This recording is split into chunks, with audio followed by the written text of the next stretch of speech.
यह घटना बड़ी सांकेतिक है और बहुत महत्वपूर्ण है। श्री लक्ष्मण जी रणभूमि में मेघनाद से युद्ध करने के लिए जाते हैं। श्री तुलसीदास जी संकेत करते हैं, आयसु मांग राम पह अंगदादि कपि साथ, लक्ष्मण चले क्रुद्ध हुए बाण सरासन हाथ। श्री राम जी से आज्ञा मांगते हैं, अंगदादि वानरों को साथ लेकर अत्यंत क्रुद्ध होते हुए श्री लक्ष्मण जी मेघनाद को मारने के लिए गए।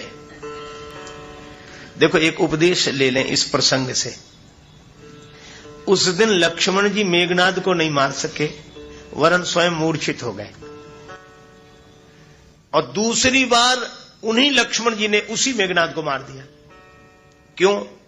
पहली बार गए थे तो राम जी से आज्ञा लेकर और क्रोध में भरकर, लक्ष्मण चले क्रुद्ध हुए, पर यहां प्रणाम का वर्णन नहीं है। और दूसरी बार गए तो रघुपति चरण नाये सिर चले तुरंत अनंत। तो इस कथा ने संदेश यह दिया कि अपने आचरण के बल पर बुराइयां नहीं मिट सकती, विकारों को नहीं मिटाया जा सकता। ये काम जैसे प्रबल विकारों को मिटाने के लिए तो अपने आचरण का बल नहीं, भगवान के चरण का बल चाहिए। और लक्ष्मण चले क्रुद्ध हुए, क्रोध में भरकर जा रहे हैं। विकार बोध के कारण मिटते हैं, क्रोध के कारण नहीं। क्रोध की द्वैत बुद्धि बिनु द्वैत की बिनु अज्ञान। गए, लक्ष्मण जी बड़े क्रोध में थे। मेघनाद ने शक्ति बाण का प्रयोग किया, क्योंकि वह सोच रहा था कि मैं इस शक्ति का प्रयोग नहीं करूंगा तो मैं ही मिट जाऊंगा। लक्ष्मण जी मूर्छित हो गए। कल मैंने निवेदन किया था, पाकार जित काम विश्राम हारी। यह काम ही मेघनाद है। और लक्ष्मण लक्ष्योन्मुखी मन, लक्ष्य की ओर बढ़ने वाला मन। तो लक्ष्य की ओर लक्ष्योन्मुखी मन जब साधना के क्षेत्र में आता है तो कभी कभी विकार के द्वारा मूर्छित हो जाता, विकार के प्रहार से। किसने मूर्छित कर दिया? का काम ने। अब एक अद्भुत बात है, लक्ष्मण जी मूर्छित होकर गिर तो गए पर मिटे नहीं। साधक के मन को यह विकार थोड़ी देर के लिए मूर्छित भले ही कर दे, पर उसका अस्तित्व मिटा नहीं सकता। मैं इस कथा का अधिक विस्तार नहीं कर रहा हूं, बस मूल बात इतनी है कि मेघनाद ने बड़ी चेष्टा की, जगदाधार अनंत की में उठई न चली खिसियाए। तब तक श्री हनुमान जी आए और हनुमान जी ने अपनी गोद में उठा लिया। और इसका अर्थ क्या है? इस लीला से यह प्रेरणा लेनी चाहिए कि विकारों के द्वारा जिसका मन मूर्छित हो जाए और वह गिर जाए, ऐसे गिरे हुए को संत अपनी गोद में उठा लेते हैं। हनुमान जी संत हैं। और हनुमान जी ने क्या किया? अपनी ही गोद में नहीं रखा, श्री हनुमान जी लाए और राम जी की गोद में डाल दिया। बस यही संत का स्वभाव है। संत जिसे अपनी गोद में उठाते हैं उसे भगवान की गोद में डाल देते हैं। अपने से जुड़े हुए को भगवान से जोड़ देना ही संत का काम है। राम जी पूछ रहे हैं, शाम हो गई। राम जी पूछते हैं, लक्ष्मण कहां? लक्ष्मण कहां? तब लगी ले आयु हनुमान, अनुज देखी प्रभु अति दुख माना।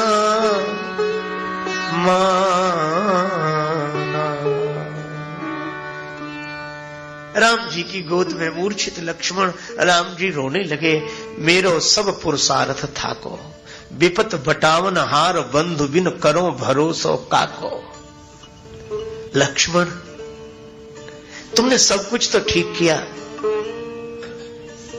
संसार के सारे सुख भोगने में तुम पीछे रहे, मुझे आगे कर दिया, पर आज स्वर्ग का सुख भोगने में आगे क्यों जा रहे हो? मुझे जाना चाहिए। लक्ष्मण, तुम सदा मेरे पीछे पीछे चले हो तो शरीर छोड़कर भी मुझसे आगे नहीं जा सकते। मैं भी तुम्हारे साथ चलूंगा। पर राम जी को एक ही चिंता, ऐसा स्वभाव और कहीं नहीं मिलेगा। शरणागत वत्सल दीनबंधु श्री राम कहते हैं, गिरि कानन जय हैं कपि भालू और हों पुनि अनुज संघाती।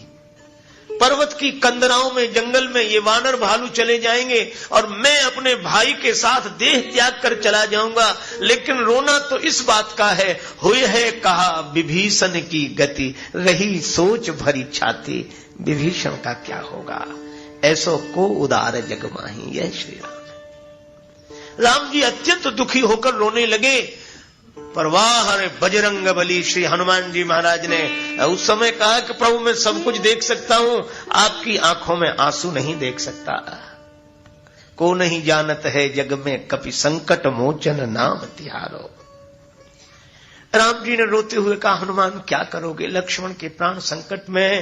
हनुमान जी ने कहा कि प्रभु अमृत से जीवन मिलता है, और अमृत कहां मिलता है मुझे पता है। सुना है चंद्रमा में अमृत है। आज जो हो प्रभु अनुशासन पावो, गीतावली रामायण में वर्णन है। तो चंद्रमई निचोरी चैल जो आन सुधा सिरुनावो।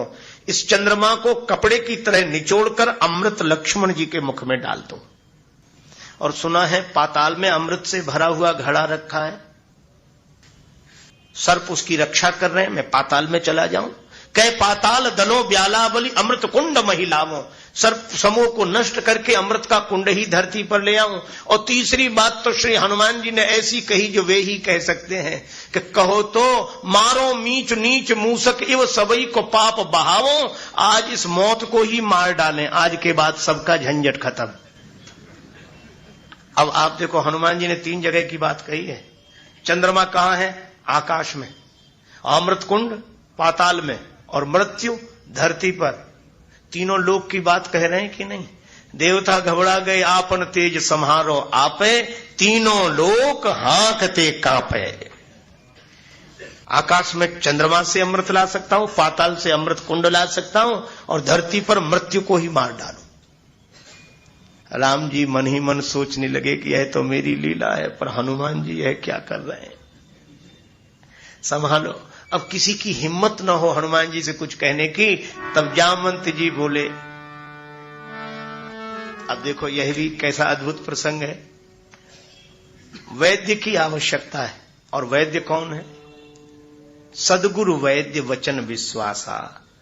विकारों के द्वारा मूर्छित मन को पुनः स्वस्थ बनाने के लिए सद्गुरु वैद्य की आवश्यकता है। भगवान भी इस सत्य को स्वीकार करते हैं।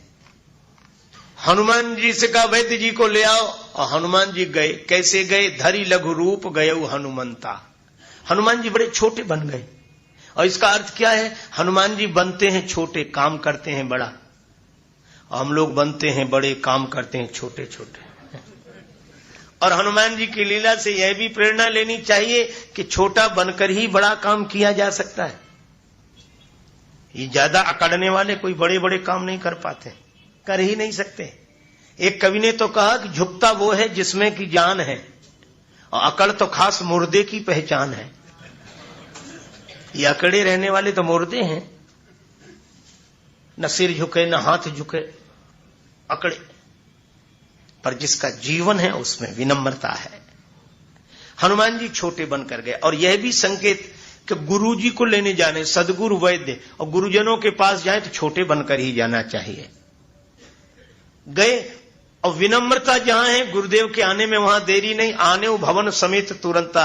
अब एक अद्भुत बात है, हनुमान जी गए और आए, उसका मकान ही उठा लाए, मकान ही उखाड़ लाए, रख दिया। वानरों ने कहा वैद्य कहां है, हनुमान जी बोले इसी मकान के भीतर होगा, कुंडी खटखटा। अरे भले आदमी, वैद्य को बुलाया था, मकान क्यों ले आए। हनुमान जी बोले हम जाते और इसे जगाते तो यह तो जागता सुजागता पड़ोसी पहले जाग जाते, और फिर इसको सारी बात सुनाते, आने के लिए राजी होता कि नहीं होता, कितना समय बर्बाद होता। हमने सोचा ये सब बातें वहीं करेंगे। तो कहा अकेले वैद्य को ले आते, ये मकान क्यों ले आए, चारपाई उठा लाते। हनुमान जी बोले वैद्य यहां आकर कहता कि इलाज का मामला था तो वहां बताते, दवाइयां तो सब वहीं छूट गई, इसलिए सेहत अस्पताल के उठा लाया हूं, देखो दवाई ढूंढो और इलाज करो। और फिर एक बात है, रावण को पता है कि लक्ष्मण जी मूर्छित हैं और वैद्य केवल सुखैन है, तो रावण अपने सिपाही नहीं भेजेगा कि जाओ वैद्य के मकान की तलाशी लो, रात को वैद्य कहीं गया तो नहीं था। हनुमान जी बोले कि अगर सिपाही आते और वैद्य मकान में न मिलता तो कल इसे मृत्युदंड मिलता कि नहीं? कहा बिल्कुल। बोले अब खूब रावण के सिपाही घूमते रहे, मकान ही नहीं मिलेगा तो तलाशी किसकी लेंगे? मकान हो तो तलाशी लें, वहां तो मकान ही गायब है। और चौथी बात यह है कि वैद्य को लगता ही नहीं है कि हम कहीं ले जाए गए, वैद्य को लगता है कि इतने लोग हमारे ही घर पर आए हुए हैं। अब यह तो है हनुमान जी के युक्ति कौशल की बात, पर इसमें गंभीर आशय क्या है? गंभीर आशय यह है कि वैद्य को लेने गए हैं, मकान के सहित लाए हैं। वैद्य है सद्गुरु। अगर सद्गुरु का स्वरूप वैद्य का है जो भवरोग मिटाने वाले हैं, वे जब उपचार के लिए आएंगे तो मकान सहित ही आएंगे। मकान कौन सा? 5 तत्व का बना पिंजरा, या मैं बोल रही मैं ना कछु लेना न देना, मगन रहना कछु लेना न देना, मगन रहना हो कछु लेना न,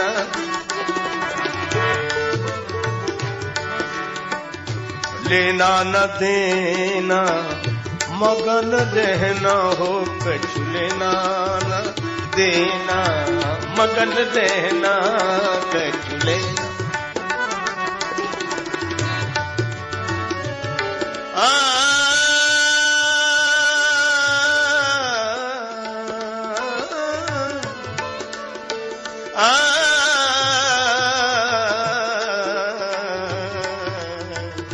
लेना न देना, मगन रहना हो कछु लेना न।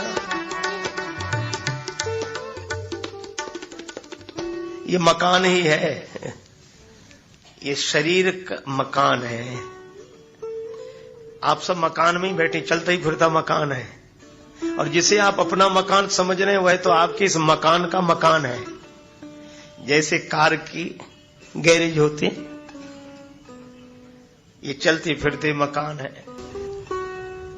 आपने देखा होगा रेलगाड़ी में एसी के शीशे लगे रहते हैं। उसकी विशेषता यह है कि भीतर वाला तो बाहर वाले को देख लेता है कि प्लेटफॉर्म पर कौन घूम रहा है, पर बाहर वाला भीतर वाले को नहीं देख पाते। लोग कहते हैं क्या कमाल है। हमने कहा ये कमाल तो भगवान पहले कर चुके हैं। अपने शरीर के मकान की आंख की खिड़की में पुतली का ऐसा शीशा लगा है कि इसमें भीतर वाला तो बाहर वाले को देख लेता है, पर बाहर वाला भीतर वाले को नहीं देख पाता है। कितना बढ़िया शीशा है। अच्छा, अब एक बात और है, क्या यह मकान है तो बहुत ठाट का, बहुत ठाट का, लेकिन एक समस्या है, ये किराए का है और किराया हर क्षण देना पड़ता है। इस कुटिया का नित्य किराया, श्वास चुकाने वाली, हर क्षण श्वास आती जाती, यही इस मकान का किराया है। किराया खत्म, मकान खाली। तो यही मकान है, यही आने भवन समेत तुरंता।